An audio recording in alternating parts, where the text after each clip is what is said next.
Council, thanks for your presence. It's a real delight to see that many people in the gallery. We want everyone to just relax, enjoy the proceedings. And for any virtual viewers, we're glad that we have you. The meeting has been called to order at 6:01. And before we begin, we'll do a land acknowledgement.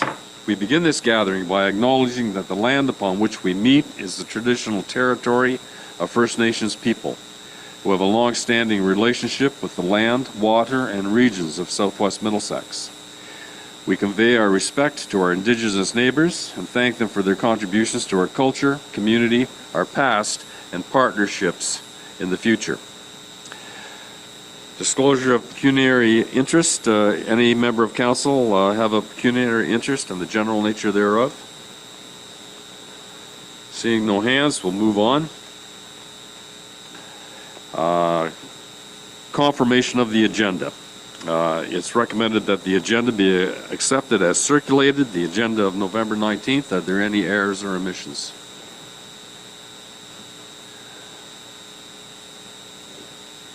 Mark, are you going to go on the mic, or are you okay? All right, good. A motion, the chair will receive a motion to adopt the agenda as presented. Councillor Haggett? Councillor McCollum? All in favor? Councillor Haggett, you didn't change your name, did you? I just noticed there's a big black. I think they blacked you out there. All right, just checking. Yeah. Okay. Delegations and presentations. There are none. The consent agenda. We will go to item number 5. Council, there are 10 of these. I'll read them.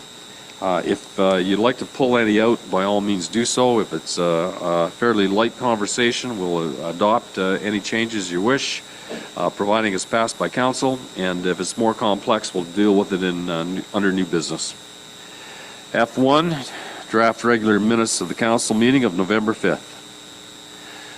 At 5.2, draft special meeting of council minutes November 5th again. Brook Alveston Fire Committee minutes of August 7th. Voucher reports. Yes, Councillor Vink.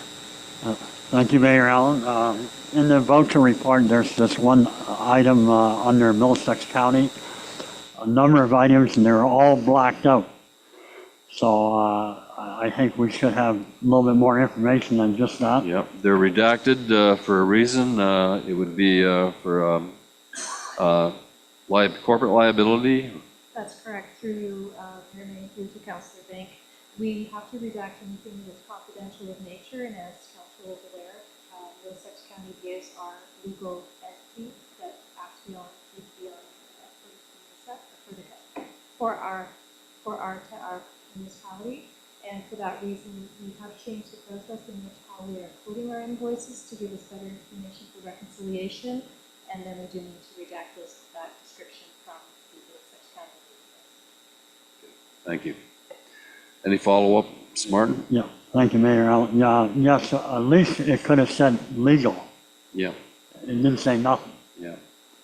Okay, well, we can work on that. You have a conversation. We'll have a conversation with the treasurer, and but there is a liability, and we have to be cognizant of that. Okay. Anything else on vouchers? Middlesex County meeting highlights, November 4th. Middlesex County official plan amendment, combined notice of public open house and meeting. Township of Don Euphemia official plan. St. Clair Conservation Authority meeting highlights. St. Clair Region Conservation Authority draft budget. And Minister of Finance update on the Ontario Municipal Partnership Fund. Council, are there any questions? Last call. I'll entertain a motion to adopt the consent agenda as presented. Is there a mover and a seconder? Councillor McCollum, Councillor Vink, all in favor? Carried. Council, we got a pile of stuff to unpack tonight, so we'll get right to it. Committee of Adjustment, I need a recommendation that council enter into a Committee of Adjustment at 6:06 PM. Is there a mover and a seconder for that, please? Councilor McGill? Seconder for that? I'll second it. All in favor? Carried. We're now in Committee of Adjustment.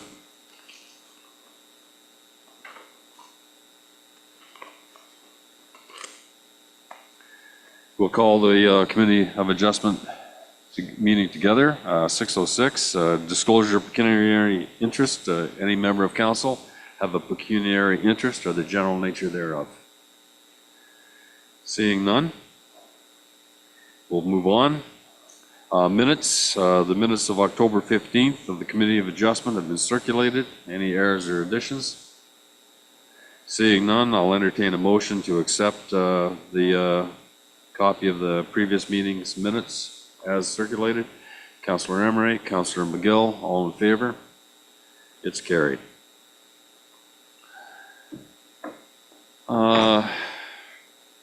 Committee of Adjustment, Consent Planning Application B7, 2025. Aaron, are you giving this? You are? Okay. We'll get right into it. Just to advise the gallery, there is a process of approximately 7 steps that we must go through in a Committee of Adjustment process. This allows it to be fair and everyone has a chance to speak, and the scribe can document the process as it moves along. The planner will present the staff report. Please go ahead, Alana, and we see you've got a slide presentation there, eh? Thank you, Mayor, through you.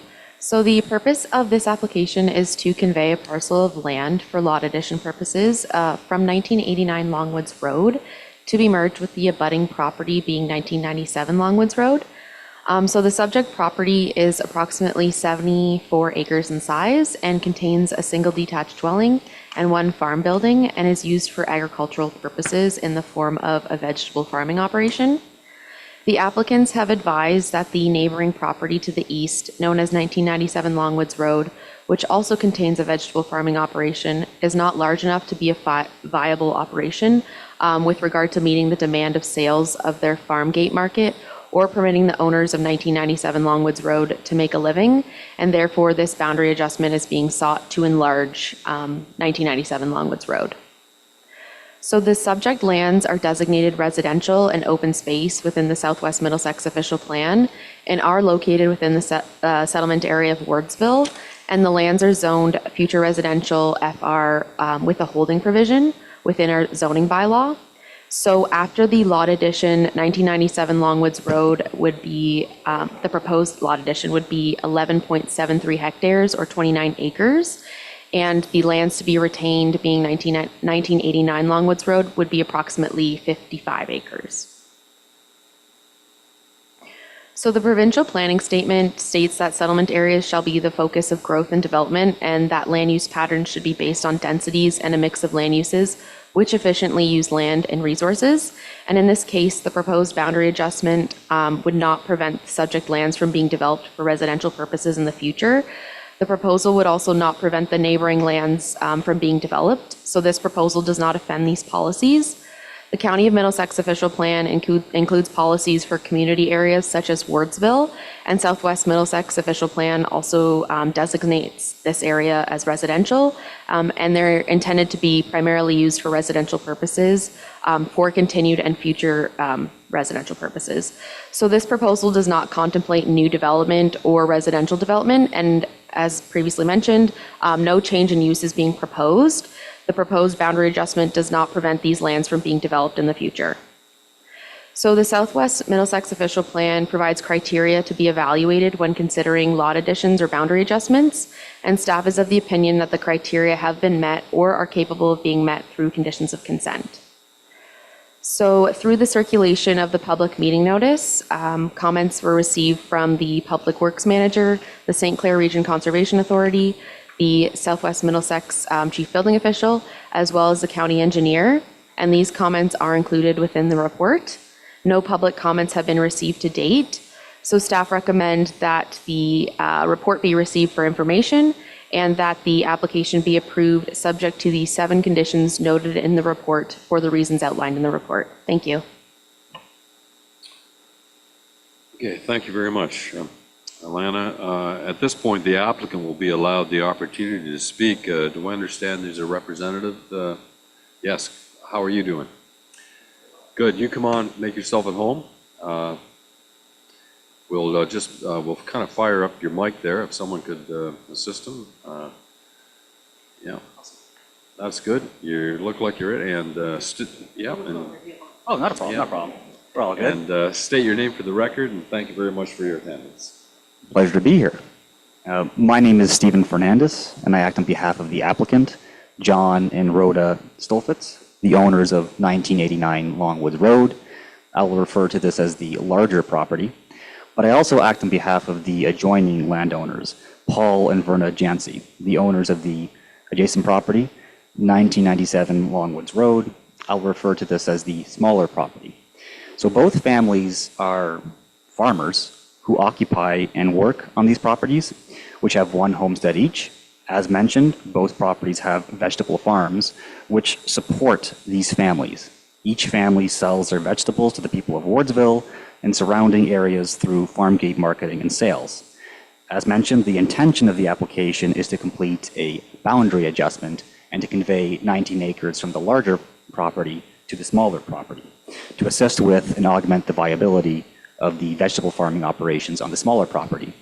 Now, as it stands, the larger property is 70 plus acres, so even after the adjustment, it will be sufficiently large.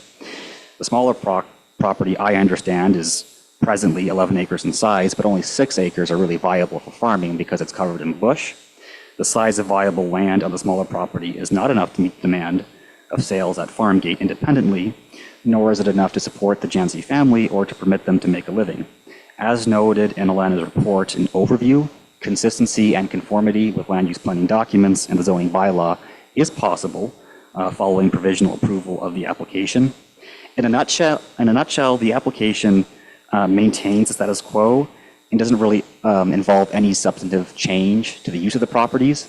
If you examine title to the properties, the earliest deeds from the larger and smaller properties respectively are from 1974 and 1980s, suggesting long-standing residential and agricultural use, with agricultural use being a legal non-conforming use and all the requirements of the bylaw being satisfied. There are provisions in the provincial planning statement and official plans applicable to the properties that do contemplate future development, including residential development. That said, this application, once completed, will preserve the existing residential use and will not preclude future development. For the time being, the current owners would like to continue to reside and farm on their lands, with the smaller property being afforded the opportunity to do so more efficiently and effectively. The proposal fundamentally will benefit 2 hardworking families who supply vegetables to their community while complying with applicable law. If the committee has any specific questions, I'd be happy to answer, but thank you so much for your time and attention. Thanks, Mr. Fernandez. If you could just hold your seat there for a moment, we'll just go through. Council, are there any questions? I don't see any. We'll continue on. We certainly know the importance of that marketing aspect of it. We're aware of it. And thank you very much. We'll proceed with our schedule as it's laid out. Have there been any oral or written applications, submissions? None? Okay. Final remarks? I think you've done well. Okay, we'll just hold it at that then. Thank you. Committee decision. The recommendation is before you, committee. The Municipality of Southwest Middlesex Committee of Adjustment received the report dated November 19th, prepared by the planner, titled Consent Application B7, 2025, and it is on with respect to the Solstice Farm, 1989 Longwoods Road, and the application has the planner has approved the application subject to the 7 conditions that are laid out. I don't think it's necessary to. Okay, we will, yep, okay. Okay, so the 7 conditions are there.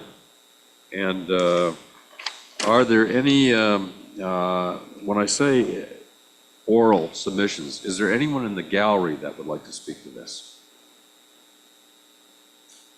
Okay, all right. So council, the recommendation is before you.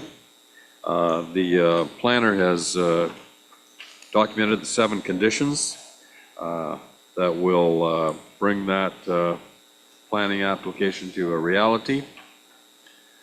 Last call for questions? Yes. Martin, go ahead.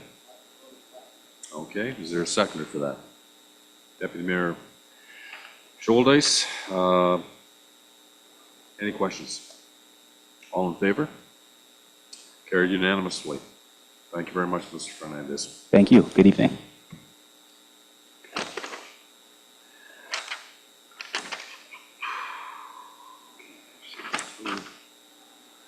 We have one more application here, 442. Consent application B8 2025, submitted by Greg Woodward, learners, on behalf of Charles Fennell and Amy Lynn Fennell. Part of Lot 7, part of Lot 8, concession for Mosa. Could the planner walk us through this, please?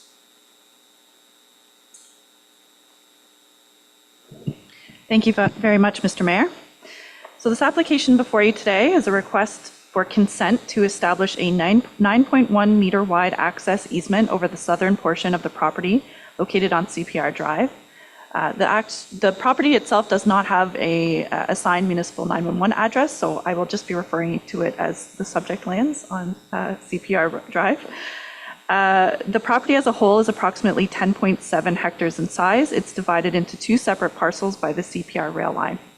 The southern parcel is approximately 2.98 hectares, and the northern piece is 7.75 hectares in size. Both of these parcels are in active production, and portions of the land contain provincially significant wetlands, woodlands, and areas that are regulated by the St. Clair Region Conservation Authority. Because the rail lines create 2 distinct parcels that do not share a mutual property line, there is the potential, based on legal opinion, that they could be considered legally and separately conveyable. If this is the case, the northern parcel would be considered landlocked, as it does not have legal frontage on a public road. So although the northern parcel has historically been accessed by farm vehicles using an existing rail crossing, that access has not been formally recognized across the southern piece. The purpose of the consent application is to legalize and formalize this access by creating the easement extending from CPR Drive up to the railway line.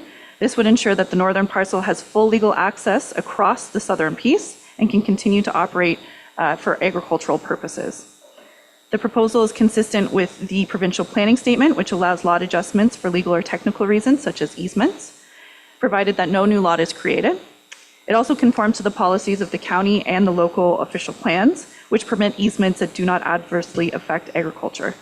The zoning bylaw requires lots to have legal access, and this easement would bring the northern parcel into compliance. The easement will not change the existing agricultural operation. It will not create a new lot, and it simply addresses the technical issue at hand. The application was circulated to agencies and neighboring property owners. Agency comments received include the CPKC, which is now the CP rail line. It's merged with another rail line, so it is called CPKC. They advised of no position on the proposed easement. No other concerns were received as well, and no concerns from the public or comments from the public were received. So overall, staff are recommending support of the application, subject to the 6 conditions in my report that are all very standard for an easement, legal easement creation. And I'm happy to answer any questions if needed. Thank you. Thank you very much. The applicant or their representative will be allowed to speak at this time. Are they present? Or do they wish to speak? They're online? Okay, yes, virtually, I understand you're with us. Any comments that you would like to make?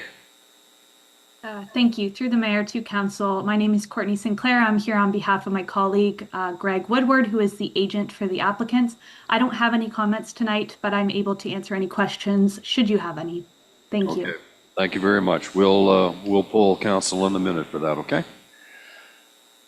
All right, committee members' remarks on the planning report. Any questions? Okay, we understand it has been heard that there are no oral or written submissions.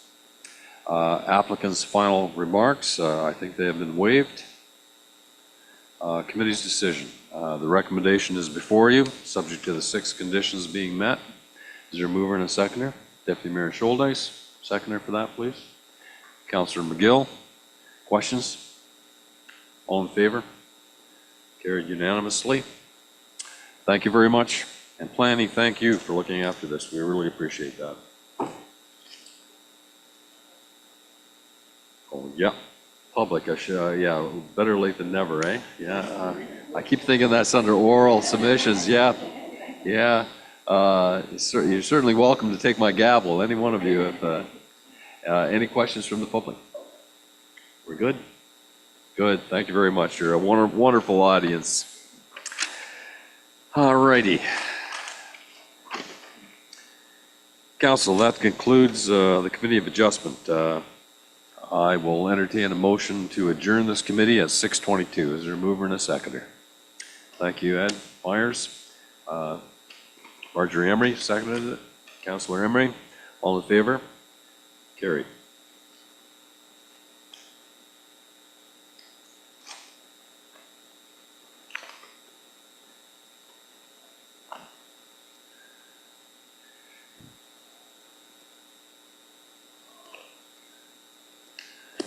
Okay, where are we now? Okay. Yeah. Got a full binder here.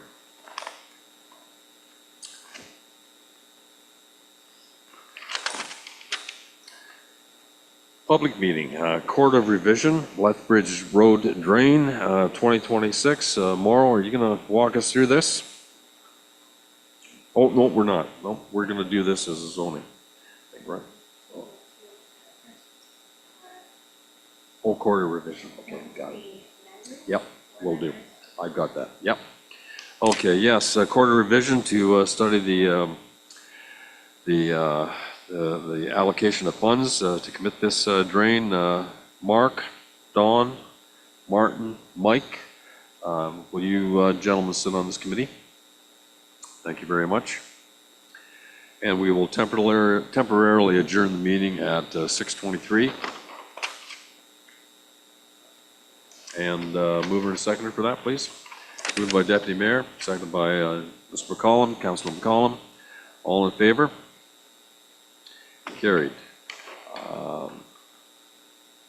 The engineer's report, is there any? Yes. Yeah, so the engineer's report and assessment has been provided already, and therefore we're looking for a court's decision on the report. Okay. And, any questions from council on it? Is there a process of order there? All right, good. Okay, any questions from those who are order of appeals? Any questions from members? Deliberations of the court of revision, is it necessary? Yes, Mark, go ahead. So I was noticing with this one, I don't think I've ever seen this before, but it looks like the 2 property owners are actually going to get money back because they get right-of-way and damages, but the municipality, because this is on the road allowance, the municipality is paying the total bill. So how does that work? Total allowance is $830. Do they get a credit on their taxes or something? Or a check in the mail? We issue a check. Okay,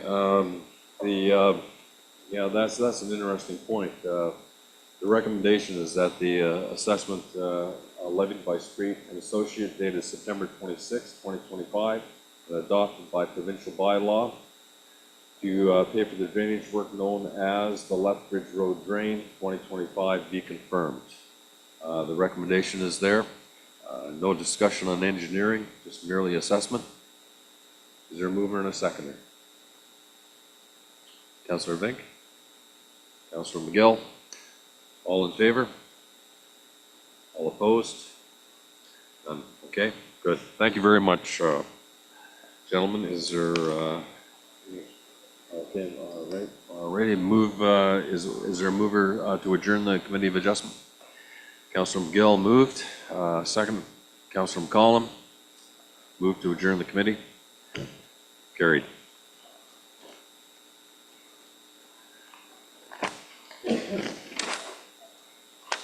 Yeah, okay.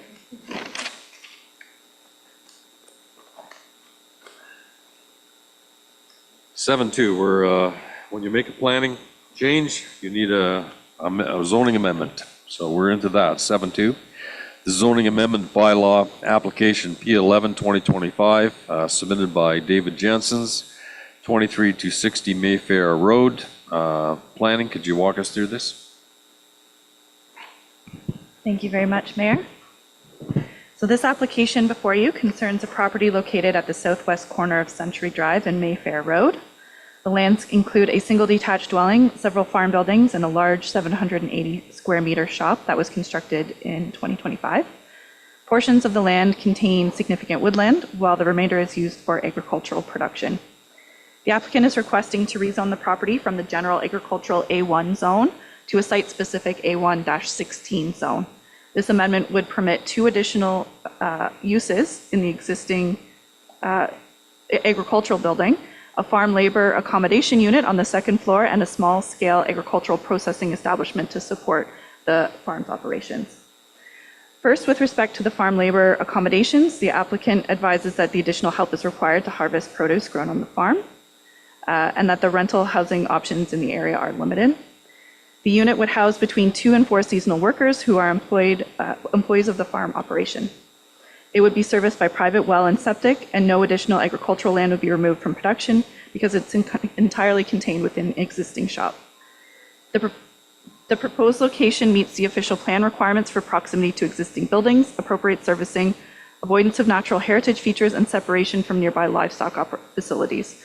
Staff are satisfied that the criteria for permanent farm labor accommodation have been met and that the use is appropriate for this designation.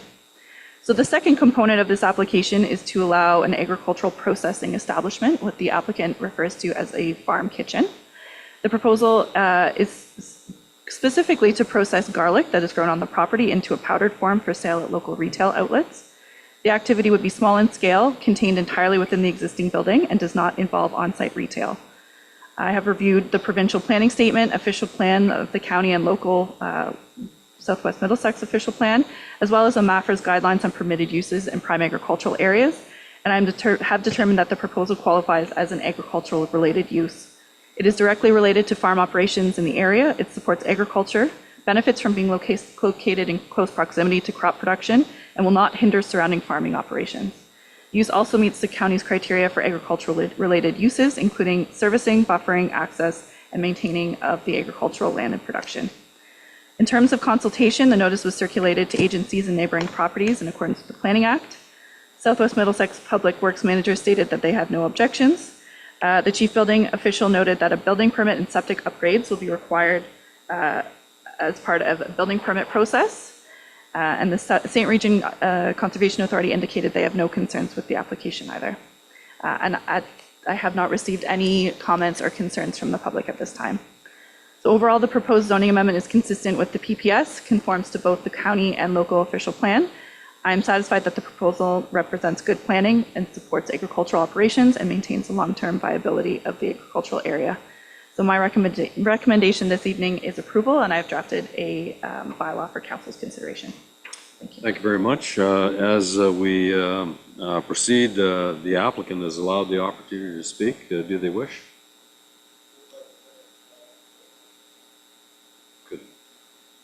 Thanks a lot. That's great. Council members' remarks, are there any? Oral submissions from delegates, written submissions, none. Planning, I'm looking for a sign there, none. Okay. And anyone else in the gallery wish to speak to this subject? Seeing none, the applicant has thanked planning for that. We appreciate that. Council, it is our decision now. The zoning bylaw amendment application has been recommended that it be granted. I'll call the question. All in favor of the recommendation? Okay, I'll move in a seconder. Thank you. Deputy Mayor, seconder. Oh, yeah, Mark, okay. Miguel, all in favor? Carried. We got that. 7-2. 7-3. Alana, you're giving this. Zoning bylaw amendment application P12 2025 submitted by Tom Spield, 3264 Oilfield Drive. Tom, thank you for coming. I see you in the back seat there. Planning, can you walk us through this, please? Thank you, Mayor, through you.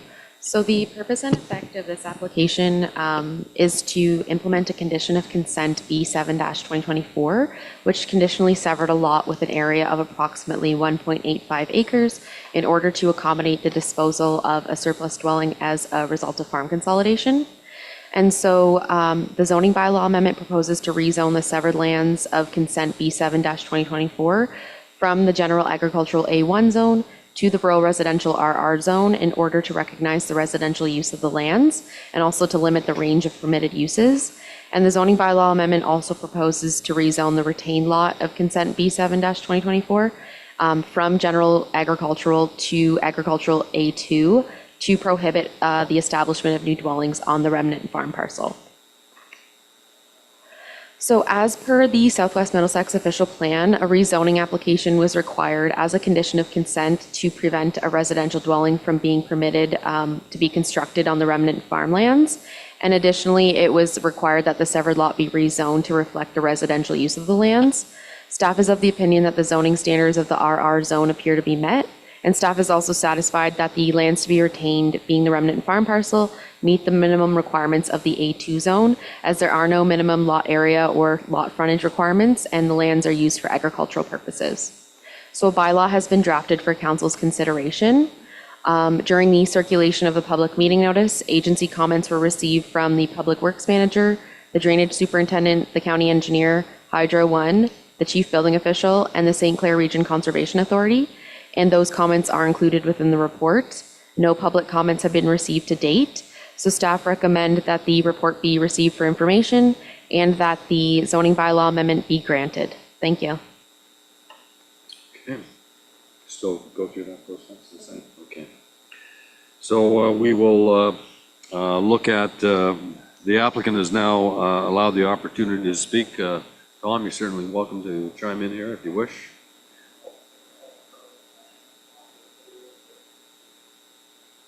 Okay, great, thank you. Council members' remarks, are there any? We have not had, as been stated, no oral or written submissions. Anyone else in the gallery wish to speak on the subject? Seeing none, the recommendation is before you, Council. Move it, Councilor Myers, seconded by Councilor Vink. All in favor? Carried unanimously. Thank you, Alana. We have 7-4. This is unusual in the sense that staff will be coming back to us, so there'll be no decision made at this time. We can receive it for information, but let's begin. 7-4, official plan amendment number 5, zoning bylaw amendment application, P7 2025, and draft plan of subdivision, South Street Phase 3, on behalf of Vaughan Developments Corporation. Planning, could you walk us through this, please? Absolutely. Thank you very much, Mr. Mayor. I will try my best to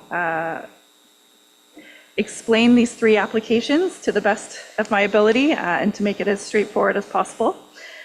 So as previously mentioned, there are the three applications this evening. There is an official plan amendment, there is a zoning bylaw amendment, and there is also a public meeting for a draft plan of subdivision.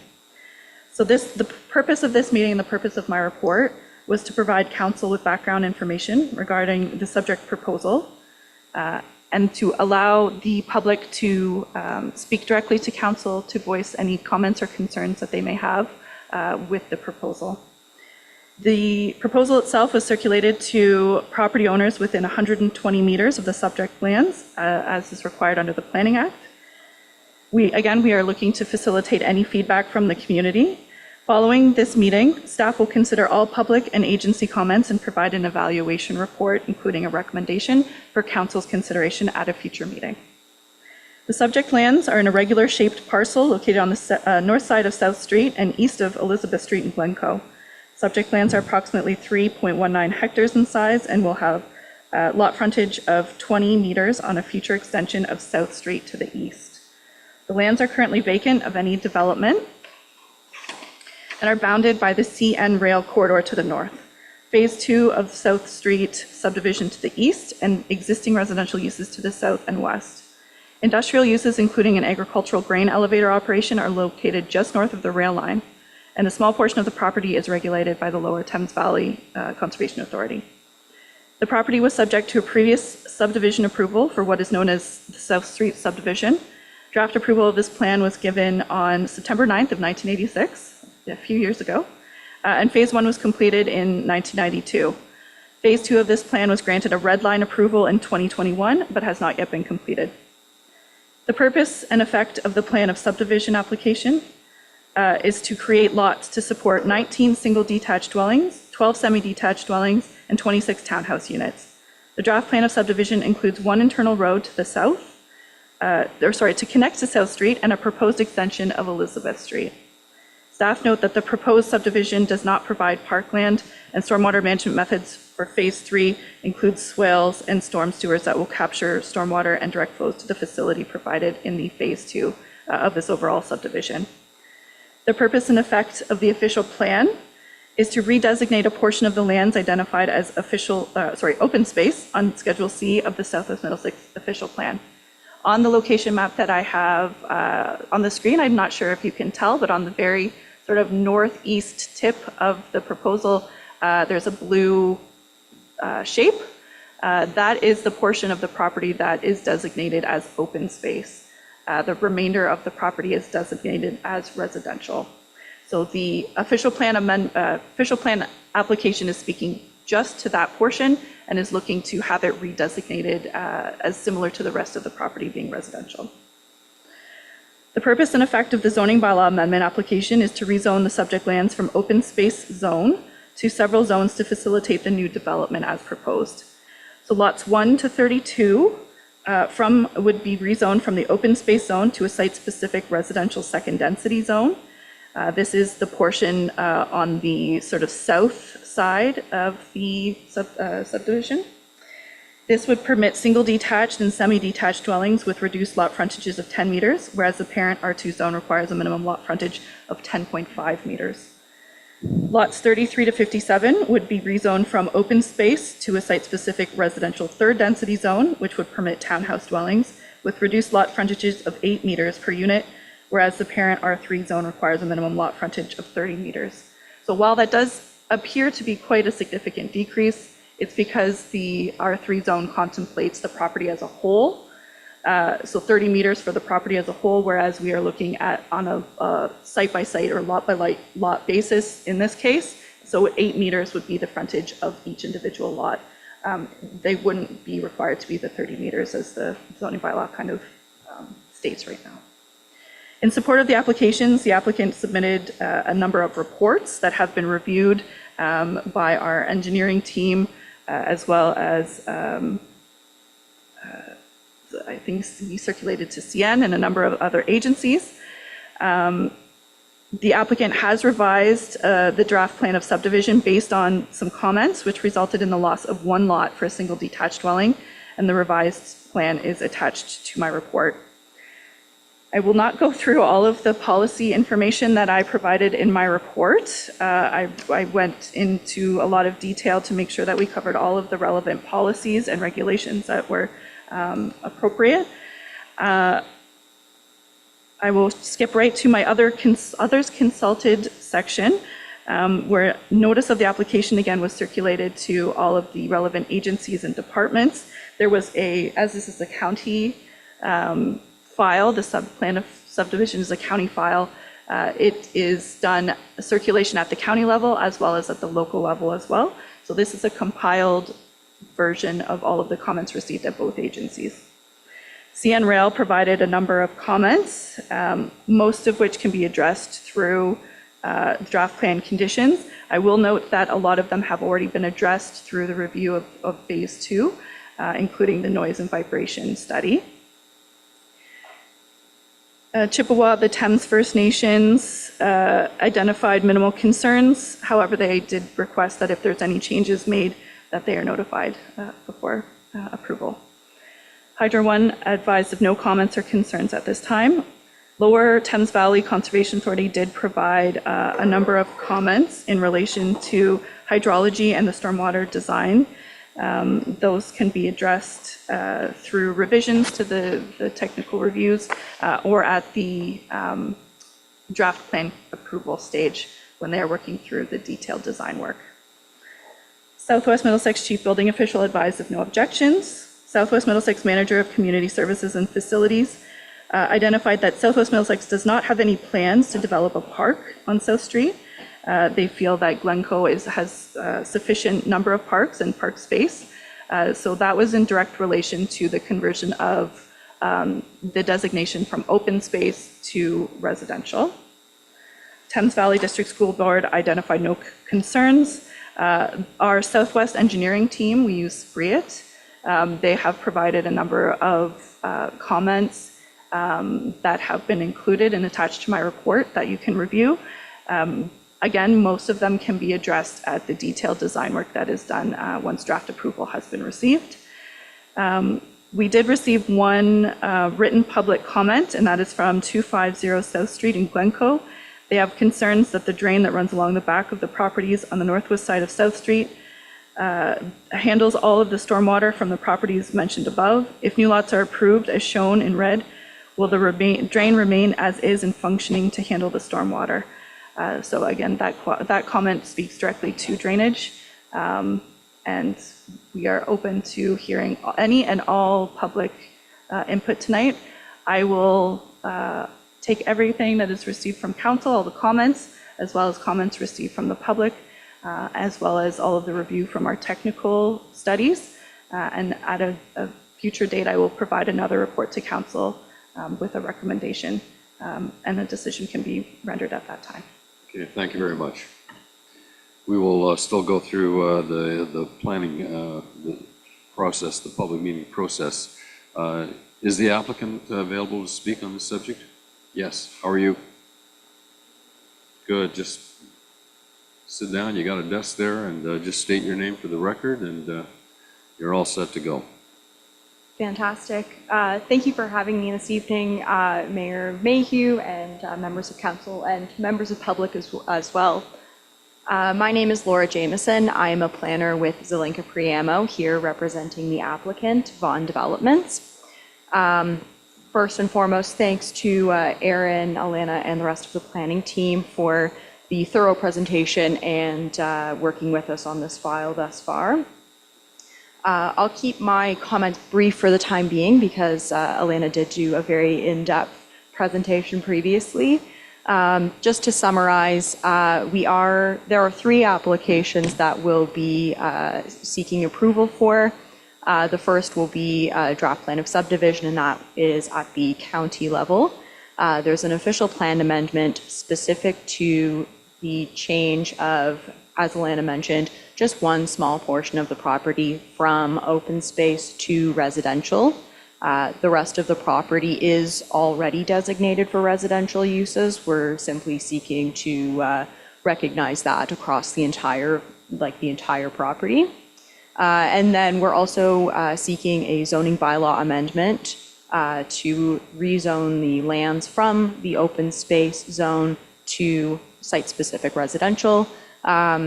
We provided a range and mix of unit types. As Alana mentioned, we have single detached, semi-detached, and townhouse units here. So we're providing a full a full range to accommodate the needs of, first-time home buyers as well as people looking to downsize potentially in the future. I am also joined virtually today by our engineer.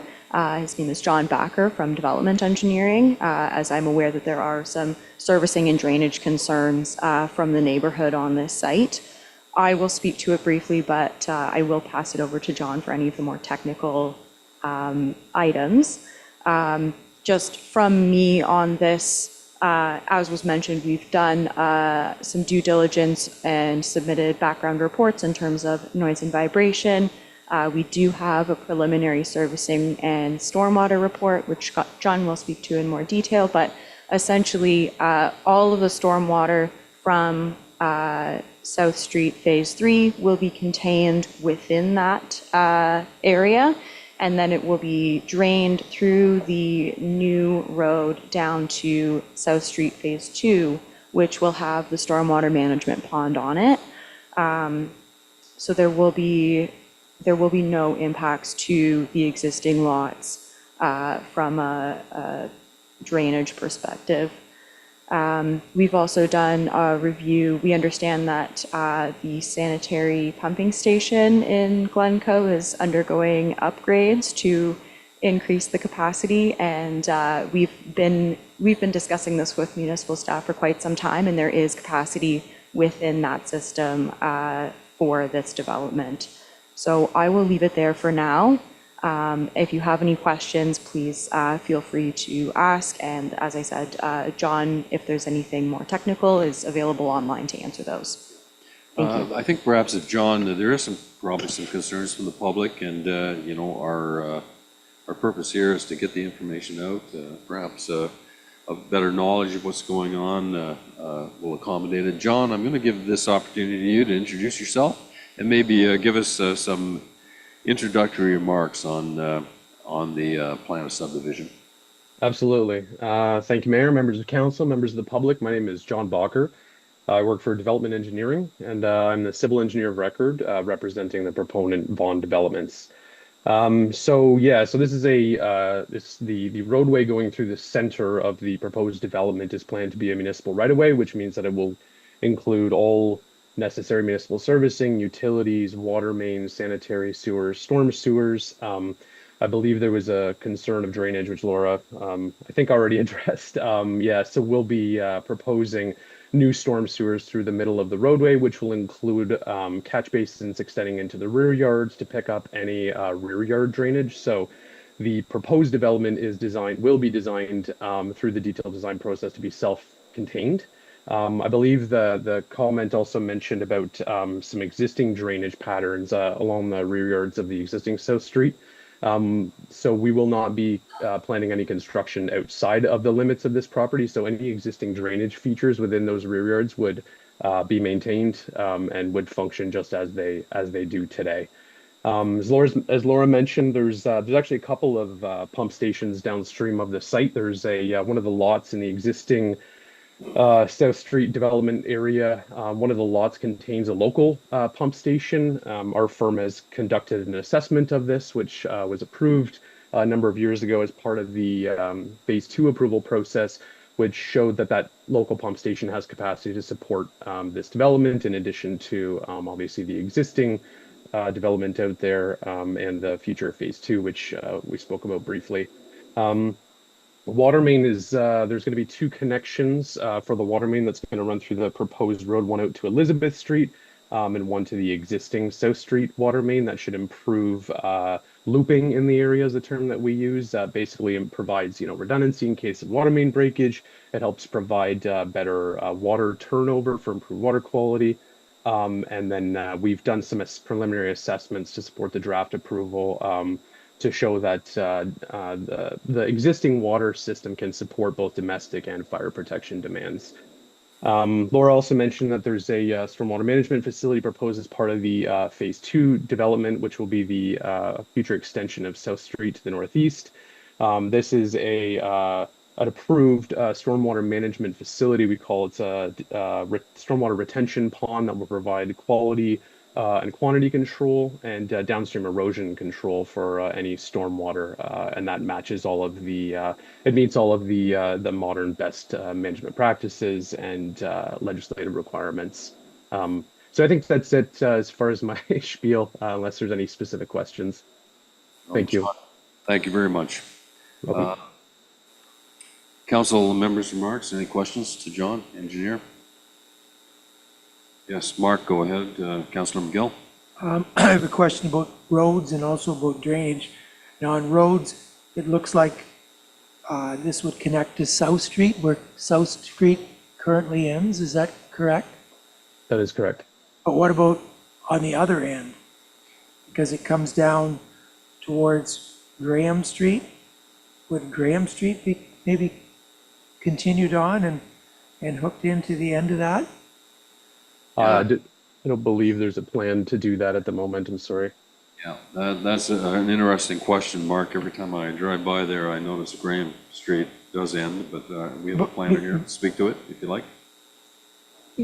I can kind of touch on this. So we will not be extending the full Graham Street right-of-way. As you can see up on the screen, it kind of, where our road would come up and connect is just sort of between the green and yellow lines on the top left.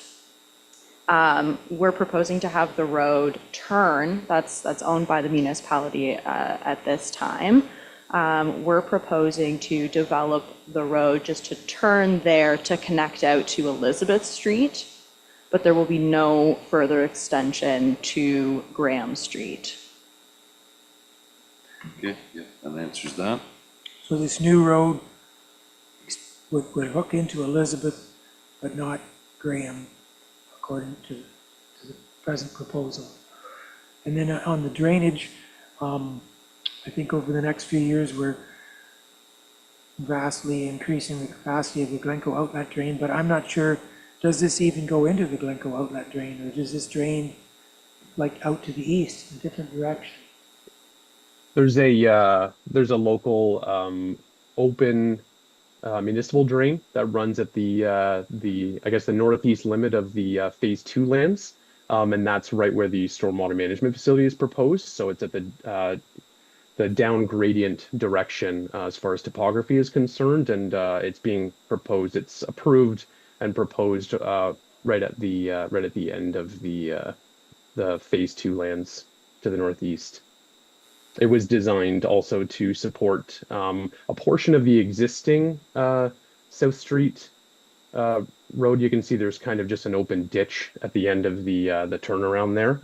So that drainage would also be collected and captured, and so it would, represent an improvement overall. And that's where the drainage from this development would go as well. Got that, Mark? Okay, no follow-up. All right. Yes, Deputy Mayor Schuldice. I just have one quick question to follow up on Mark's comment. Considering that the property is owned by the developer up to the yellow line, I'm assuming, who will pay for that little stretch of road to hook onto Elizabeth Street, the developer or the municipality? Through the mayor, that will be the responsibility of the developer. Thank you. Okay, yes, Councilor Vink, go ahead. Another question about the drainage, Mayor Allen.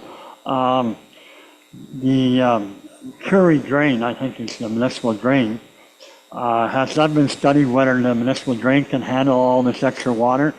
And isn't some of the water that's coming off the street going into the Glencoe outlet drain, or because the municipality will have to have storm sewers there as well?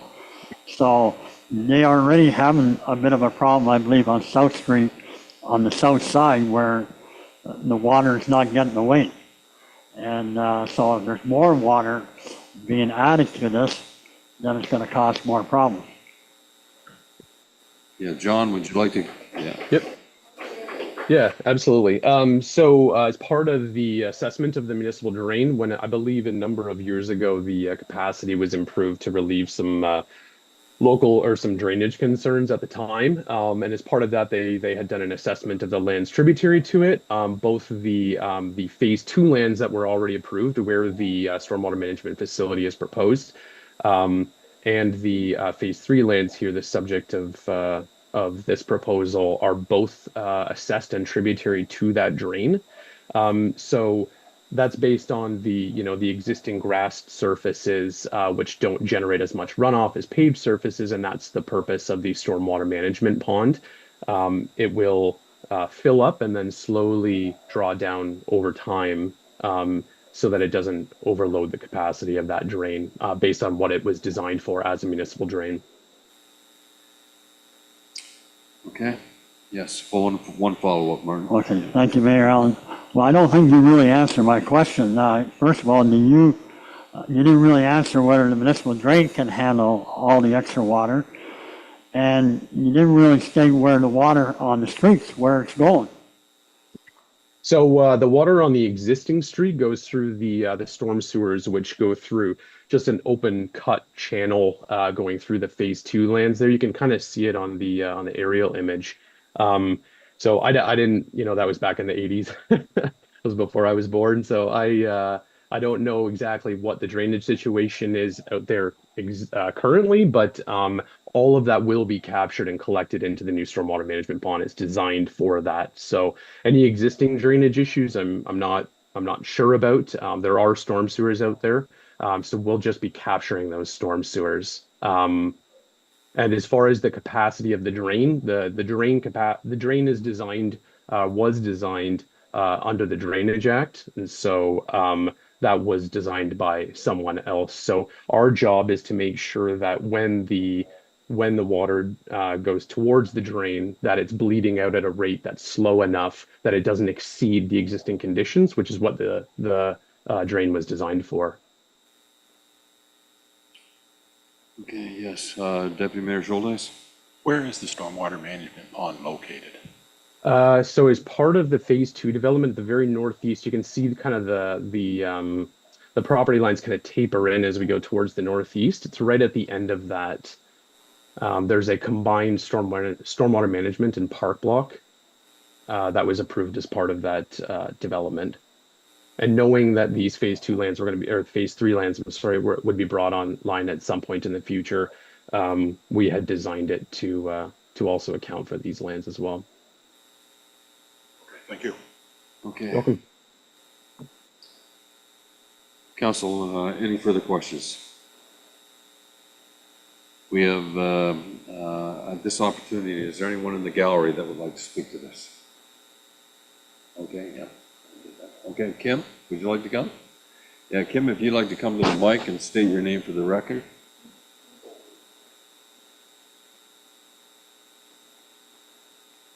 Just fire that mic up, if you could, yeah.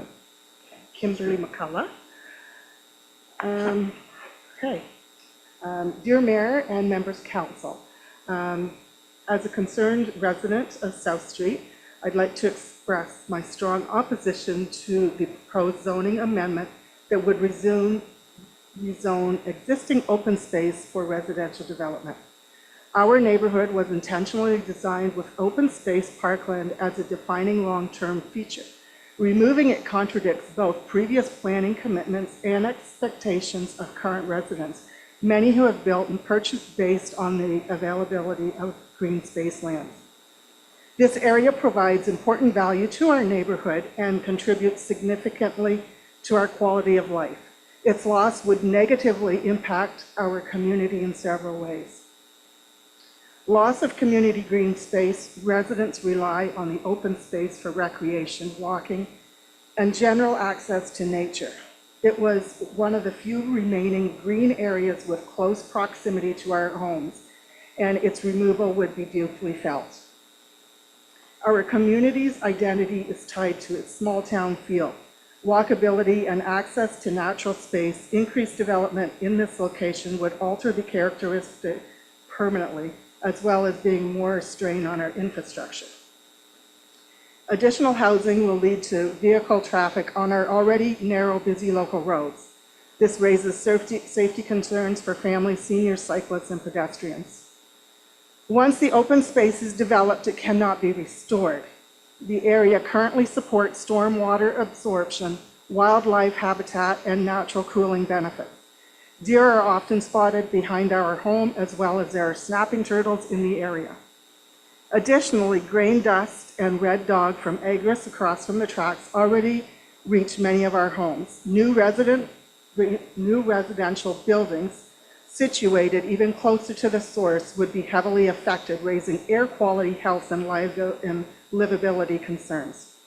Furthermore, CN Rail has numerous significant restrictions regarding residential construction to proximity of the rail lines. It is also important to note that our subdivision was developed in 1988 with larger 50 to 55-foot lots.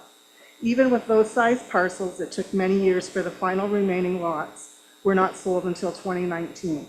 The history clearly demonstrates that housing demand in this immediate area has been slow and inconsistent, raising further questions about the need for additional dense development in our immediate area. I respectfully ask Council to reject this zoning change and uphold previous planning decisions that recognize the importance of preserving accessible open space within established neighborhoods. Thank you. Thank you, Kim.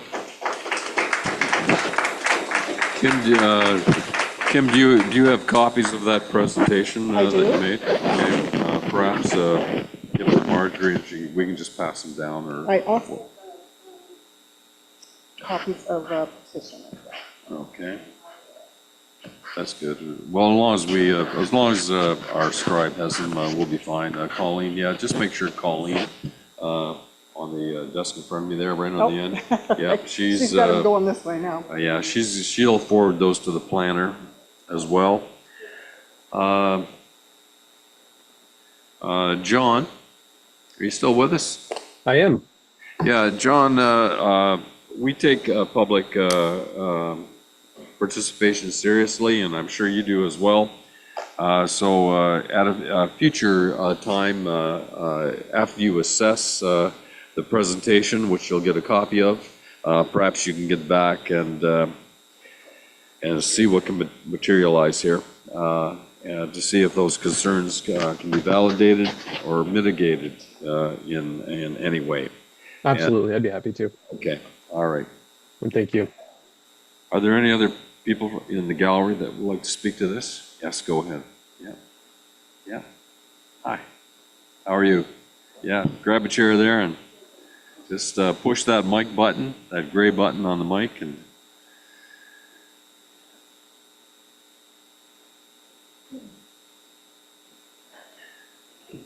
just state your name for the record. Absolutely. My name is Barbara Axford. So there's been a lot covered tonight, and so I had this all prepared, and instead of me going through and crossing off a lot of the things that have been talked about, I'll just go through it as quickly as I can, okay? So Mayor Mayhew, Deputy Mayor Scholdice, members of council, and residents of our community in attendance in the gallery this evening. I've already stated my name, Barbara Axford. My husband Dale and I are homeowners on South Street. I'd like to thank you for the opportunity to address council with respect to the application for a draft plan of subdivision, official plan of amendment, and more specifically, the zoning bylaw amendment for the location north of South Street. I'd like to present a list of items to consider with respect to this proposed development. Now, a lot of these items we've already talked about tonight, but I'll just go through them quickly, just to show where we're coming from. I have copies. We understand that all questions may not be answered this evening, so I have handouts. And if we could get responses, like to our email at some point, that would be great. I don't know if that's possible. Well, that's okay. possible. Yeah. Okay. If there's a question, we'll certainly try to get you an answer. Okay. There's several neighbors that I know were not able to be here this evening, so my oral and written submissions will benefit those who were not able to attend, and they can view the recording of the meeting, which confirm their concerns have been raised as well by us. Okay, so upon reviewing, I'll just hand these out. There's like 15 copies here, so. And Colleen, make sure Colleen gets a copy of that too. Ed will pass them on to Colleen, okay, when you get them at hand there, okay? You got long arms?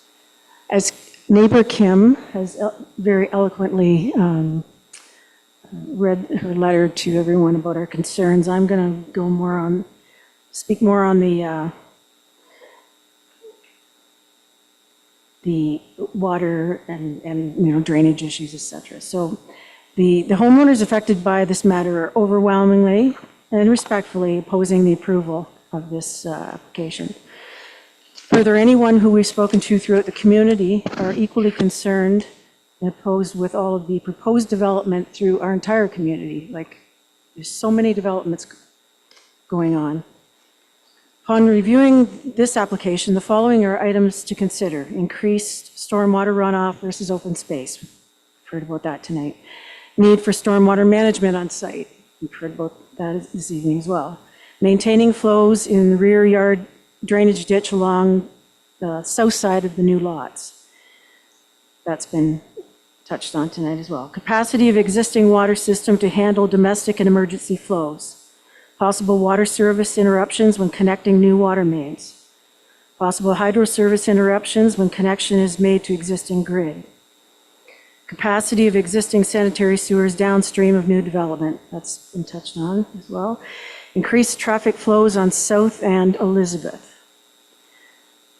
And my understanding, what they said tonight, is that it's going to extend at the end of South and come around and hook on to Elizabeth, right? Okay, so South, I'm just adding that, this isn't on the sheet. So South Street is already like, at times, like Delaware Speedway. Everybody thinks that, it's race time. So I know myself and my husband and a lot of us are very concerned about, increased traffic. So we need some kind of traffic flow measures. Dust concerns once the site is cleared and topsoil stripped. Mud tracked onto adjacent streets during wet weather. Need for silt and erosion controls on site until restoration is complete. Noise and vibration from construction activities over multiple years. We spoke about that this evening. Construction traffic for initial servicing and home building over multiple years. Possible damage to pavement on South Street and Elizabeth Street from heavy truckloads. And the density of this 3.19 hectares. There's a lot of units that are going to go in there. So our questions are, what's the plan for storm sewers and stormwater drainage when the current systems are already aged and unable to accommodate heavy rains and should have been replaced, upgraded years ago? I know you spoke about that, but we're still very concerned about it. Included but not limited to this proposed development, the Phase 2 development at the end of South, the Turner Homes development behind No Frills, and all other planned developments within the Glencoe town limits. One of our when we were going around, one of our neighbors asked me to add this. I didn't know anything, about the size of the drainage line that was just put in, but at the time, the 6-inch line for drainage was installed a few months back. His question was, what happened with the 4-inch line? Was it decommissioned, or is it still being used as well as perhaps a backup? Is this the only plan for added drainage? Doesn't sound like it is after what I heard this evening. As part of the film management plan, will the municipality ensure that the developer removes same off-site and not piled throughout the development during and after construction? When is the pre-servicing intended to start if the plan of subdivision is approved? Will all buildings on the lots be owner-occupied, or is there a plan for some to be rentals? If some are going to be designated as rentals, which lot numbers are involved? And this is all on the pretense that this goes ahead, which it doesn't. What is the traffic and transportation management plan? What road will be used for construction traffic, and where will the road be for emergency services? Will there be someone designated to supervise the flow of construction traffic and ensuring the safety of the residents and their families and young children? What is the plan with the current drainage ditch along the rear yards of the current properties on north side of South? That was touched on tonight as well. To this date, there's been a lot of finger pointing, and we still do not have clarity as to whom is responsible for the maintenance of that drainage ditch, to keep it clear of weeds, trees, and tree roots, and to ensure that the drain is free and clear of obstructions. Is it the municipality or the landowner of the proposed development? The homeowners backing onto the drainage ditch should not have to continually maintain it. What is the municipality doing / planning to do to attract businesses to our community, which will in turn attract newcomers to want to move here? So we're doing all this development, which is great, fine, but we need new businesses coming here too if you want to attract people to buy these new homes. To be clear, we're all for our community to thrive and be forward-thinking, but the path that we're currently on by approving development after development without having a strong infrastructure to support it will be disastrous. The weather patterns are not getting any better, which compounds the concerns. Let's not put money ahead of what is best for our community and its residents. In other words, please don't put the cart before the horse. Thank you. Okay, thank you very much. Thank you, Barbara, Thank you. for those comments. We will make sure that the applicant gets those notes. And John, you've heard that. John, would you rather have the material before you come back and comment, or do you have any comments at this point in time? No, I think I tried to take some notes, but there was a lot there. So yeah, no, I can. As I was listening, I have some answers to alleviate some of these concerns. So yeah, if I can take a look at some of the printed materials, I can provide a more comprehensive response. I'd be happy to do that. Thank you.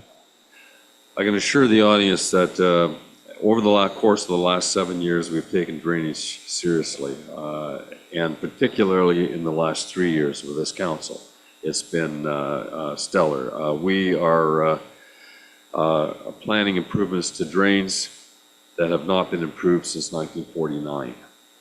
And so there's a history of neglect there, and the one particular drain, 60% of the town of Glencoe relies on that drain, and it's a costly endeavor, but this council are bold enough that we will be proceeding with it and I'm sure, going ahead with it. We feel a moral obligation to do that, to make sure that our drainage is better. Very often, I know that rain that caused so much concern to many residents was, they say, a 1 in 100-year rain. I don't think it is anymore. They're becoming more common, but that was an 8-inch rain that we had. And as John knows, many of the engineering is done for 2 and 3-inch rains and not 8-inch rains. But that was, I think that put a lot of fear in people. And we're trying to mitigate that fear to make sure that we develop in a responsible manner. And there is a lot of checks and balances that a subdivision goes through. We want to make sure that someone's gain is not at the cost of the loss of the contentment of your home. So we'll certainly take all this information in, and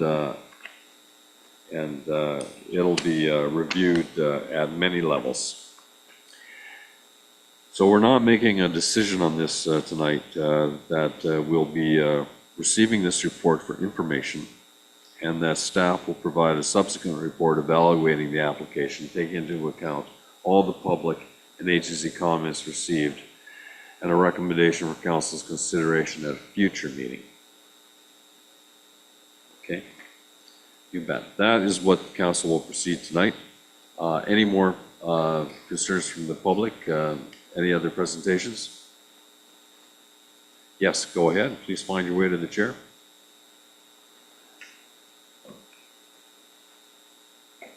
Yes, we're on.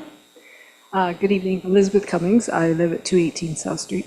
I think most of you already know me. So there's been some very valid concerns brought up tonight. Changing the development at the back to higher density residential is going to definitely change the feeling of the neighborhood, and I can understand why many people do not want it.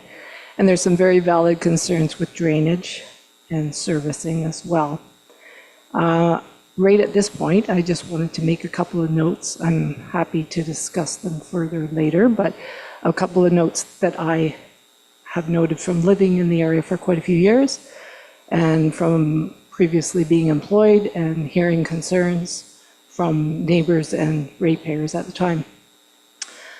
The swale along the back of the properties along the, I'll call that the north side, that is a very real concern. People use that swale, and I don't believe that that's being adequately addressed at this point. And I realize we're not down to nuts and bolts just yet. This is very conceptual. So, but you do need to make sure that that gets addressed. There needs to be legal status to that drain. Just having swales along rear yards does not work. It didn't work in the first two phases, and it doesn't work. People put sheds over them, they fill in the swale, and you have no legal recourse. So that really does need to be addressed. I was very happy to hear that you're going to have rear yard catch basins for the proposed development. That's good. That should help.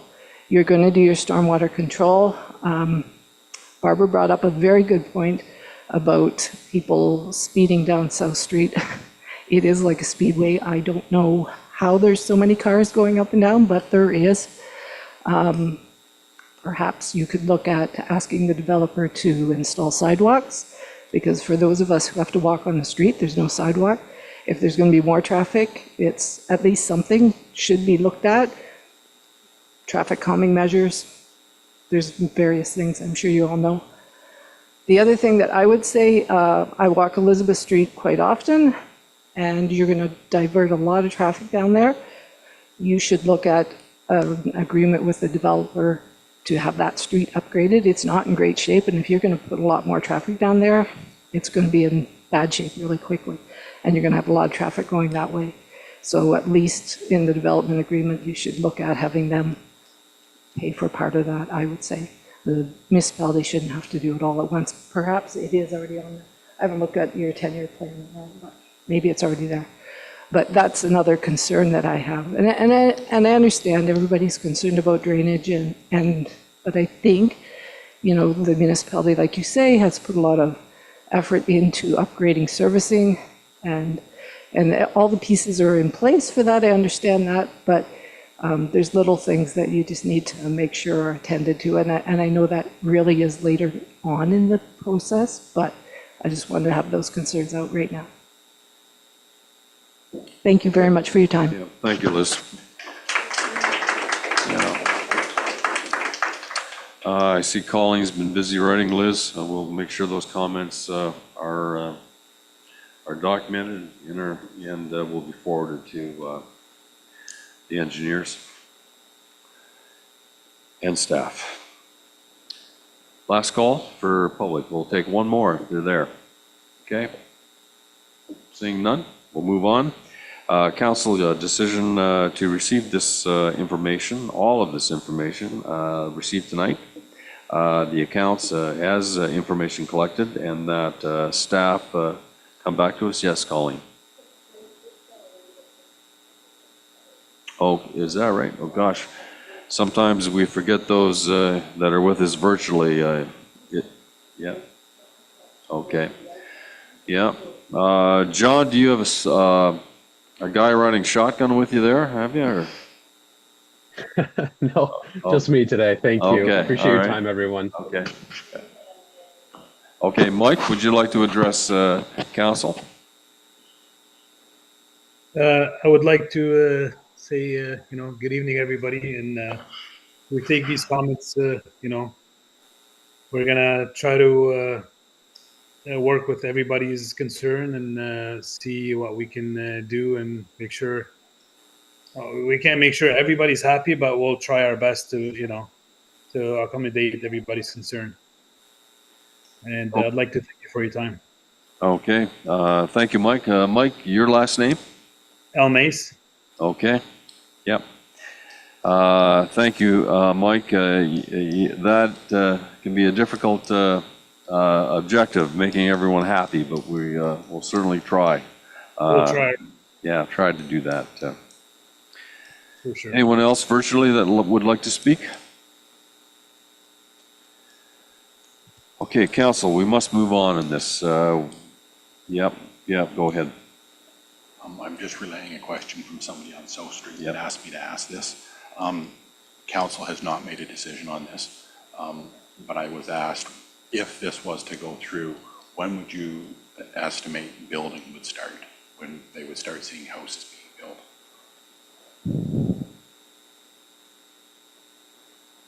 So South Street Phase 2 would be starting before South Street Phase 3. As noted previously, there's infrastructure in Phase 2, such as the stormwater management pond, that Phase 3 is going to be reliant on. So construction for Phase 3 is not expected to start in the near future at all. And Phase 2, apparently, to my knowledge, everything is ready to go when the market picks up. It is kind of slowed down at the moment, but it is ready to go whenever the market conditions are more favorable. Okay, yeah, many developers have that sentiment. Okay, thank you. I think everyone has had the opportunity to speak here tonight.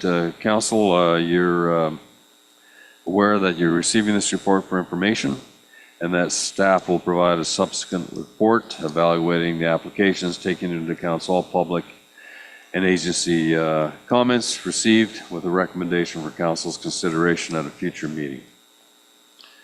Is there a mover for that? Councilor McCollum. Councilor Vink. Council, last call for council's questions. Seeing none, all in favor, please raise your hand. And unanimous, thank you.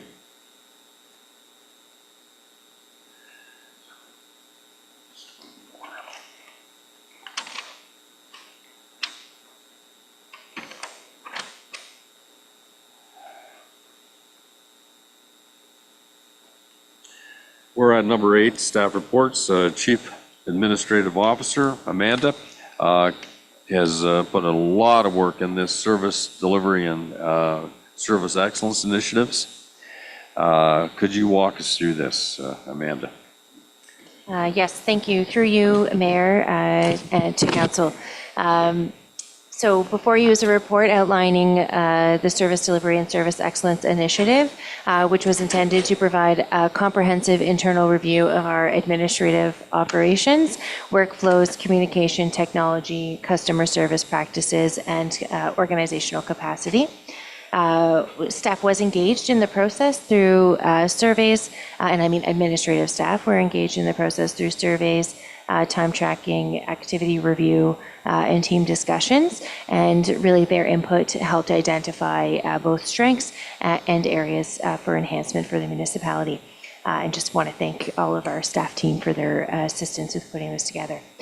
The review did confirm that we do have a very dedicated and service-oriented workforce, but also highlighted some areas for enhancement to in consistency, internal communication, technology, and then training and kind of cross-training. Coming from this review, there are 25 recommendations that are proposed for future steps across 4 themes, being customer service and communications, technology and tools, policies and workflow, and organizational capacity and succession planning. Also included in the report is a phased implementation plan between 2025 and 2027, but there are no immediate financial impacts as a result of approving this plan. Any future budget allocations would be considered as part of the annual budget process. So today, I'm hoping to present this to Council, answer any questions, of course, always, and I'm hoping for Council's support on approval so that that I can work towards planning implementation for some recommendations before the end of this year, and then some early in 2026. So happy to answer any questions. Thank you, Amanda, very much. Yes, I've had brief discussions with Amanda on this, and our objective is to enhance their service delivery and productivity. Council, are there any questions that you wish to ask? Yes, go ahead, Deputy Mayor. Mayhew, I just wonder if you could expand, adopt an R-zone policy. Absolutely, through you, Mayor, to Council. So an R-zone policy, and I will probably not, I don't know the acronym, but it's a set of established policies that have to do with recreational facilities. You find them a lot when you, very commonly, when you go to arenas in other municipalities. They have, posters on the wall that say this is an R zone, and it means this is a mutual respect zone. So both for the public to respect staff, and of course for staff to behave in a courteous manner. They have promotional materials associated with this policy that are already designed and posted. So for that particular recommendation, it would just be a matter of doing the research, finding the existing promotional materials, adopting the policy, and then some staff training and implementing some kind of friendly reminders in our public spaces. Like code of conduct for the public, so to speak. Yeah, it's softer than that. It focuses on just mutual, respect. But really, if you've spent time in arenas in southwestern Ontario, you have likely seen these. It's actually in the county. I think we're one of the few who don't have this in place. So it's just really using an existing tool to help educate our public and our staff.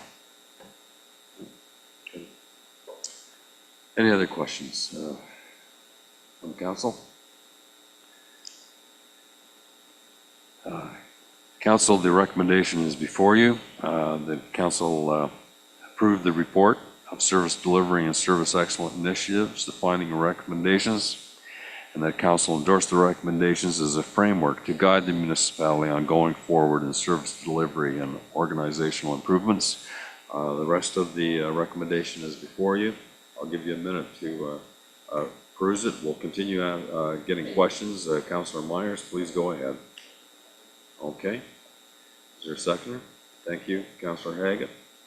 We'll continue with discussion if there's any. Seeing none, the chair will call the motion at this time. All in favor? Carried unanimously. Thank you. That'll give us some guidelines and parameters. Clerk, going on to 8.2, clerk none. Finance is 8.3, proposed fees and charges. Denise, are you going to take us through this? Yes, sir, I am. Okay, thanks very much. You introduce this subject to us then. Good evening, Mayor Mayhew and Council. I'm here tonight to present my report on fees and charges. On an annual basis, staff, the municipality, you can't hear me? Yep. Is that better? Oh, I thought you meant I could leave. No, we need you. Part of the annual process that staff undertakes is a comparison to reviews our fees and charges that are permissible to be charged through the Municipal Act, through the Planning Act, and the Building Code.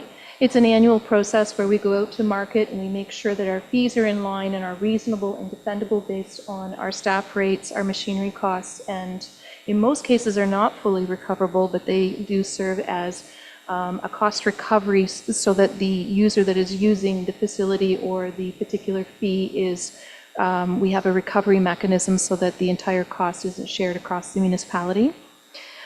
Staff has done a great deal of review and we've gone out to comparator markets.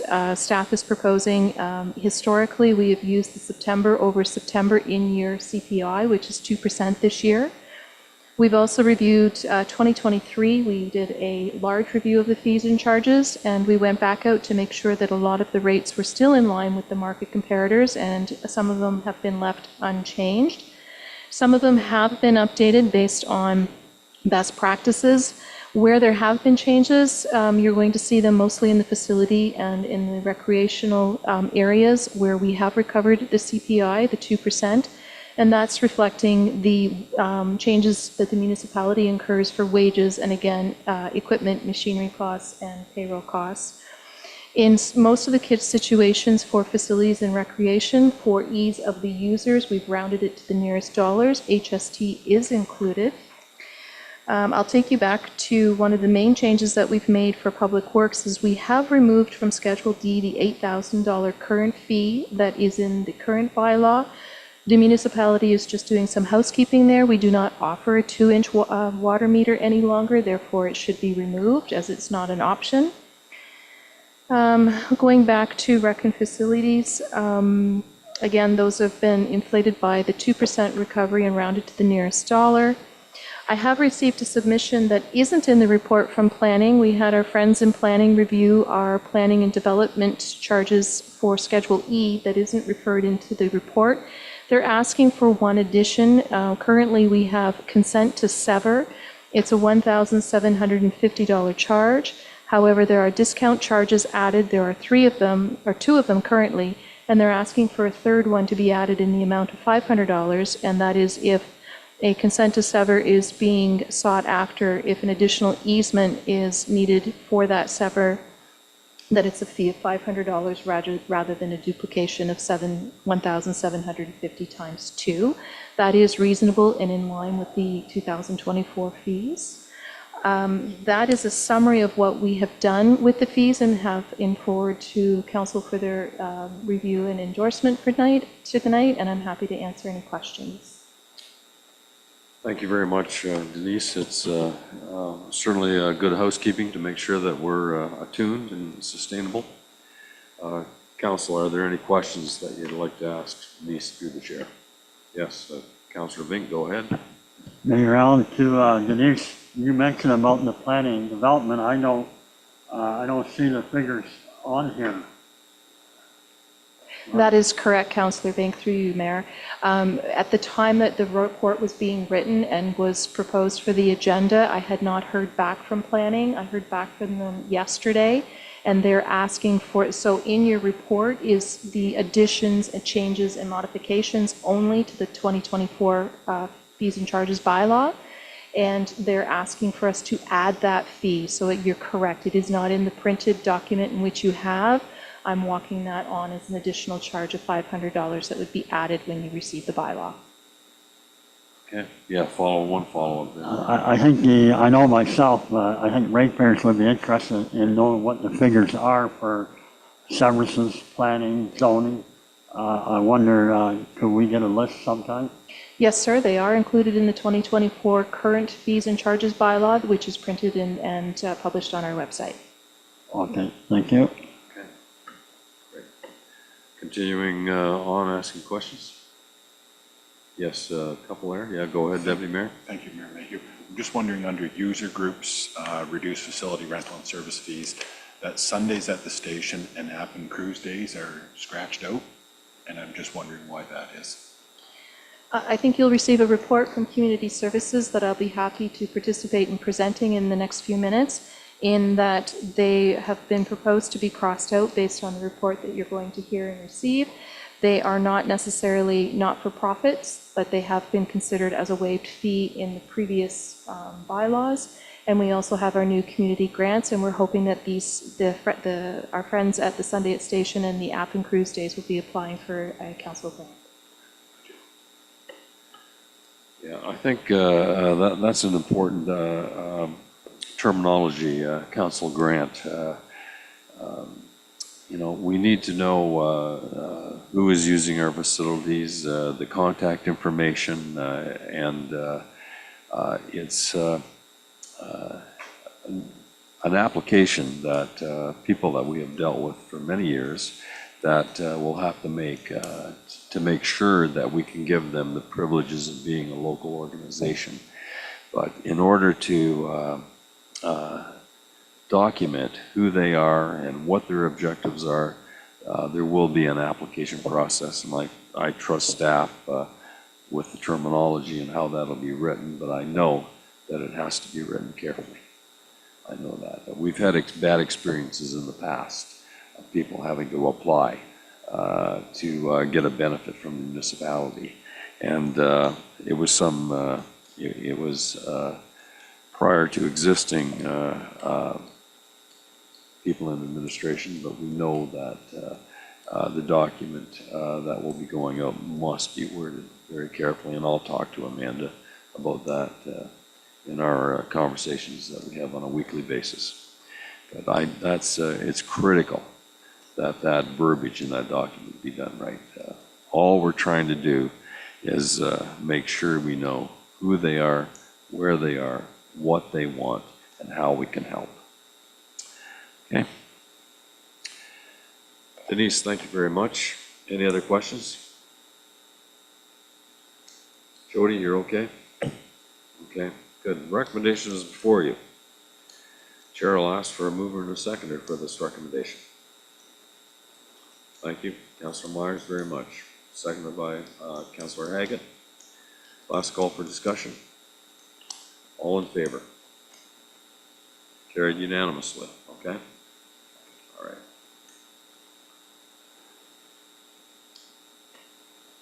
Clerk, none, we got that.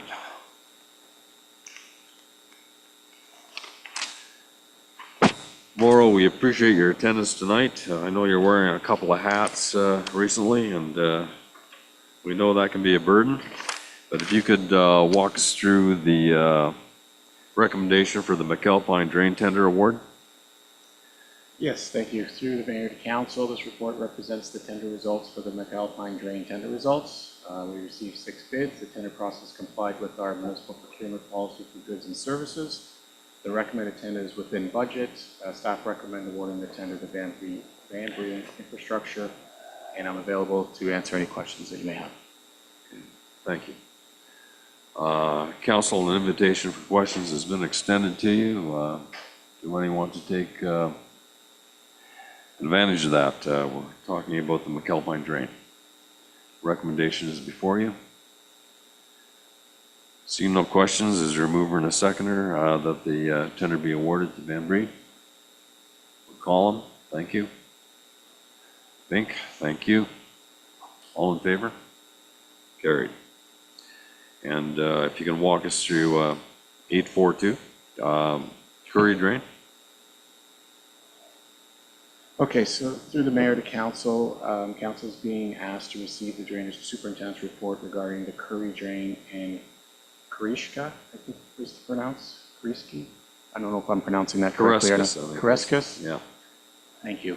The report outlines the history of both drains, including the last improvements to the Curry Drain in 2001. Council is asked to accept a formal request under Section 78 of the Drainage Act from the owner. The property owner has undertaken major developments over the last several years and now seeking to relocate a portion of the Curry Drain and the outlet to support the continued use and development of their property.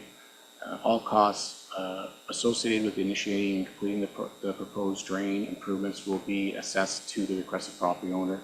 There's no anticipated financial impact to the municipality, and I'm here to answer any questions that you may have. Council, in regard to the Section 78, are there any questions? Yes, Councilor Vink, go ahead, please.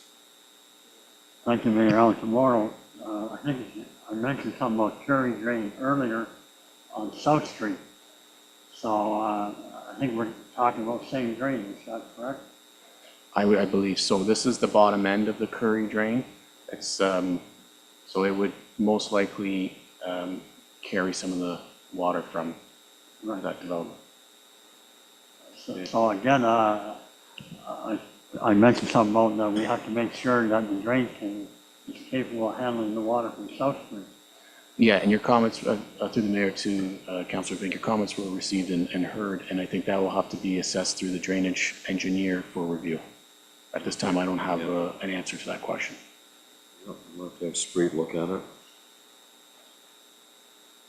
Okay, any other questions? Recommendations before you in regard to the Curry and the Karekas drain. Council, Is someone forthcoming to move the recommendation? Oh, did you? Go ahead then, Martin, before we call it. Now, the Curry drain, now obviously it's affected by properties in Glencoe. So how would that be handled by this drain? Well, It's tough to put some of these questions tomorrow because it would involve an engineer's answer, but Morrow certainly can take a shot at it. Well, I think those questions can certainly be addressed to the drainage engineer, and the concerns will be like, this is just to accept the section 78, have it relocated, and then obviously an engineer's report will be completed, and then there'll be a meeting with the public to address these concerns, right? Yep. And I remind council that a section 78 is really a formality.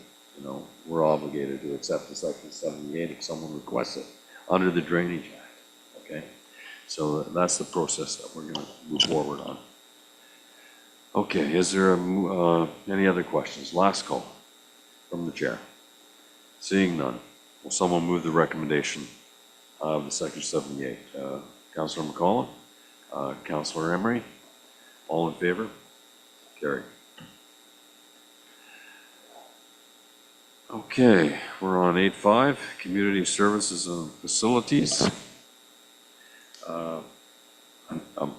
Amanda, are you giving this report? Oh, Denise? Okay, thank you, Denise. Thank you, Mayor Mayhew. Look forward to hearing from you. I don't know if my friend and colleague Kevin is online, but I believe he's at conference. So I've helped him participate in writing this report, so I'm here to answer any questions. Just as a brief outline, every year through what we had just talked about in the fees and charges, Council has been very generous in providing discounted rates to our not-for-profits and our community members for our facilities. And this is an update on the rentals, the actual rental numbers for 2025 and how it refers to the revenue and revenue, not necessarily deferred revenue, but revenue that has been granted or discounted back to the community as a benefit. So in 2025, at the end of this year, there has been 506 facility rentals, of which 234 of them have been discounted by 75%. And 175 been free of charge. That's just under 100, 409 of the 506 facility rentals have not been recovered at the rate that is in our fees and charges, which we feel is, as council has approved, is a participation in aligning the cost to the user groups. Kevin has brought this report forward to show council that if we have not discounted the rental rates for 2025, the municipality would have received through the fees and charges bylaw $24,000. However, the actual rentals that have been discounted are in the amount of we've received $12,800. Thereby, the council has given another community grant in the total of $11,200. And it was important for staff to let council know that because we do have community camp grants closing at the end of the month, we do have budget coming up in the next few weeks. We wanted to just make council aware of these community grants that are not necessarily being captured through the budget because we don't have a mechanism in 2025 to identify the great philanthropy work that this council is doing back to our very valuable community members. What will be happening, we're proposing in the 2026 budget, is not only do we have the community grants line, we're asking council to consider this report for consideration, and then also the endorsement of these participants to be filling out the community grants. So again, we can realign them to the rules that council has set for the community grant application. However, what we will be doing for 2026 is we will be fully recovering the fee for facilities and recreation in the revenue for the facilities and that budget for community services so that we know what the revenue that the department is bringing in, and we'll realign those discounts so that the community and council can identify very quickly the great work that they're giving back to the community and the financial dollars associated with that grant. Happy to answer any questions. One of the comments that I feel is important to highlight in the report is that Kevin has listed all of the participants who have had a discounted reduced fee, He's also listed the groups that have had a waived fee, and currently we have one for-profit organization that is utilizing the waived fee program that is has for 18 of the rentals, and it's important for council to understand that that group will be asked to submit a community council grant, and that it is a for-profit user currently using that system. Okay, thank you, Denise, for that. Council, any questions to the chair? Yes, and Deputy Mayor Scholz, go ahead. Just to clarify, for-profits aren't allowed to have the grants, right? Yep. Denise, I'll let Denise comment on that. Thank you, Mayor Mayhew. That is correct. Our current policy does not allow it, but historically, this particular group has been given that privilege. And we just felt as staff, it was important for the council to understand that that is there, and staff will provide recommendations through the community grant process on how that aligns to the process that's been set out by council. Okay, thank you. Yes, Councillor McGill. Thank you, Mayor Mayhew. I guess I'd like to ask this question to either Denise or Amanda. Could we see a report saying which facilities are used and how much? This report just says 506 facility rentals, but we don't know like how much of that is Appin Town Hall or how much is the Wardsville Masonic Hall. I think we could glean those, that information, yeah. I think that's a great recommendation, and staff can bring that back through budget deliberations if that suits council. Yeah. Thank you, Denise. Amanda, you okay here? All right, okay. Recommendation is before you that we received discounted or fee facility rentals to apply through the municipality's council grant program beginning in 2026. And council, this gives us the opportunity to account for our charity, so to speak. Is there a mover and a seconder for this? Councillor Myers, Councillor Haggett, any questions? Yes, go ahead, Mark. I'm just a little concerned about that second sentence in the recommendation. I'm concerned about groups that in the past just were able to get a free rental because they qualified. Now they're going to have to go through the process of applying for a grant. And I like to see these facilities being used. That's great. That's why we provide them. But I don't really think they should have to apply for a grant like for like a 4-H group or Girl Guides. It should not take away from the charity that the municipality has given in the past. We're just accounting for that charity. But Denise, perhaps you can express it differently. You are correct, Mayor Mayhew. We will be accounting for it.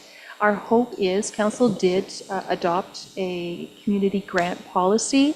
It is available, and we have communicated to all of these users that the application is there and the deadline is November 30th. We've also volunteered and offered services to help them fill that out if they should have any questions. We have received a handful back, and that will be brought forward through that process. And at that time, council can make decisions on whether they want to open it up to past participants or if they want to continue with the community policy, the grant policy that they have put in place. Questions, Deputy Mayor? Had any feedback from the community groups or users on these changes? Thank you, through you, Mayor, to council. So I just want to, so as you know, we reviewed our council grants policy last year in budget time, and we chose as a council, or council directed to staff to reach out to all recipients of the council grant to advise them that moving forward their application would be required. It primarily was for groups like cemeteries and museums who had been receiving some funds through that program as a right, I'll say, without submitting an application. All of those recipients have been contacted, and we've received a number of grant applications. When it comes to the application of the facility rental policy. We have not contacted these user groups to date to advise them of this recommendation to council. So certainly there could be feedback. So we haven't received any feedback because they have not been notified yet. Yes. Thank you for that. Go ahead. Mayor Allen, this is getting late in the year, so I don't think it's fair to the nonprofit groups and all that they have to fill out an application at this time. So it's something that I think we could follow up at the next budget year. Okay, that's your opinion. Yep. Any other comment? Yes. I don't mind moving ahead with this as long as everybody has been notified. That's my I think so, and I think communication, to be quite frank, I don't want this to turn into the issue of another Canada Day. We kind of hit a wall one time. Canada Day is really operating effectively right now, right? Prior to that, we did hit a wall because the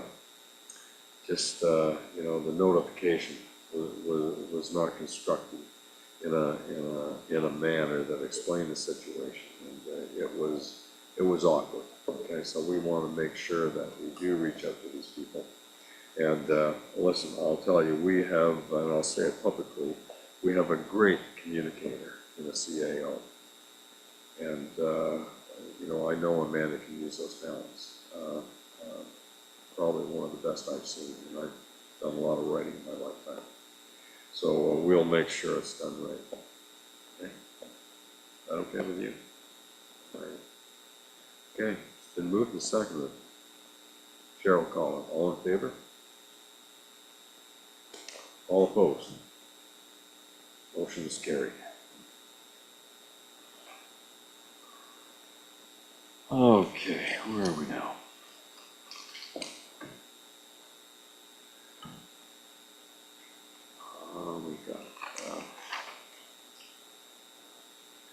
We have got fire is none, building none, planning none at this time. The chair has not been advised of any notices of motion. Correspondence and petitions are none. There has been no forwarding of the previous agenda into new business. Council that. County Council conference updates. None. Announcements, Council. Any particular things going on in your ward?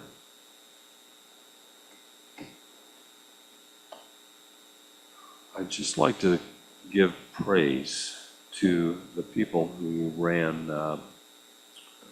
the Halloween activity on Main Street. It was amazing, and it was run well. It was just a great opportunity for those kids. I think they entertained over 500 children, is what the numbers I heard. And it's difficult to count in a situation like that. But there were many people who were giving out candy on the street. It was safe, it was well lit, it was good underfoot, the kids were happy, and I thought, and when I drove over the tracks at about 7:15, it was just a sight to see. There's hundreds of kids enjoying that, so I just want to give kudos to CCC and others that participated in that, and people who came out on the street. The new owners of the hotel were out there, and they were just swamped with children on that corner, and they were having a blast doing it too. People I've never seen before, just being really engaged with their community and having a blast themselves. They had as much fun as kids. So just hats off to that. Yes, Mark. The Fair Board and did a great job of running the Santa Claus Parade this year. Yep. And Bethel Southwest Congregation helped them with the organization of it this year too, and that went really well. There was a lot of people that saw the parade, and a lot of groups put floats in the parade. Yeah, it was good. Yep, and I noticed it was co-chaired by Bethel Southwest, and that's good. They have a lot of leg power, and it helps. And our municipality had a lot of equipment in the Yeah, they parade sure too. did, yeah. And it was a very quick turnaround for the municipality to get all the Remembrance Day stuff Yeah. down and the Christmas stuff up from Tuesday to Friday last Yeah. week. I tell you, November can be a busy month. I tell you, it's one of the busiest in my political municipal background.